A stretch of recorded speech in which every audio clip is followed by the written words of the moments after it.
Ce matin-là, sur la base de Modane, la journée s'annonçait pourtant calme. Mais pour les gendarmes de montagne, le répit ne dure jamais longtemps.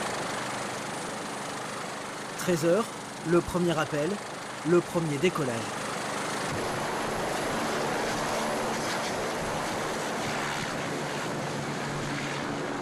Normalement, ils sont à proximité du sentier. Sur les hauteurs de Tignes, un randonneur a fait un malaise cardiaque. Il y a un petit peu de mal à respirer. Ça va les hein? Racontez-moi. On envisage de l'évacuer sur l'hôpital de Bourg-Saint-Maurice. On y va, Benoît? Ouais. Allez. Finalement, rien de bien grave pour ce touriste belge évacué par prudence vers l'hôpital. Mais pour les gendarmes, pas le temps de souffler ni même de rentrer. Le prochain secours s'annonce déjà. On est en présence d'un vététiste de 16 ans qui a fait une chute. On y semble souffrir d'un traumatisme au genou, traumatisme au coude.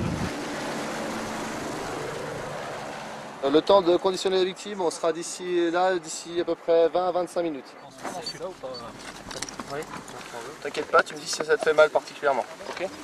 Bon, c'est plus impressionnant qu'autre chose, mais c'est souvent des accidents à forte cinétique, donc avec des chocs importants ou des chutes importantes à grande vitesse. Et donc du coup, les dégâts sont, des fois, peuvent être assez impressionnants. Ouais. Accident de VTT, de randonnée. Chez les gendarmes de montagne, le rythme est soutenu, mais la mécanique bien huilée.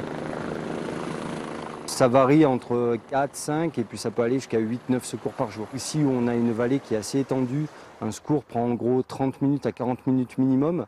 Donc c'est vrai que pour nous, ça nous impose un enchaînement assez important. Donc là, on intervient sur deux randonneurs qui sont égarés dans le secteur du Corbier. Un treuillage pour finir la journée. Il est 18 h, l'intervention commence, la plus technique, la plus risquée du jour. Tel est le quotidien au PGHM de Modane. Chaque année, ces gendarmes réalisent ainsi 350 secours.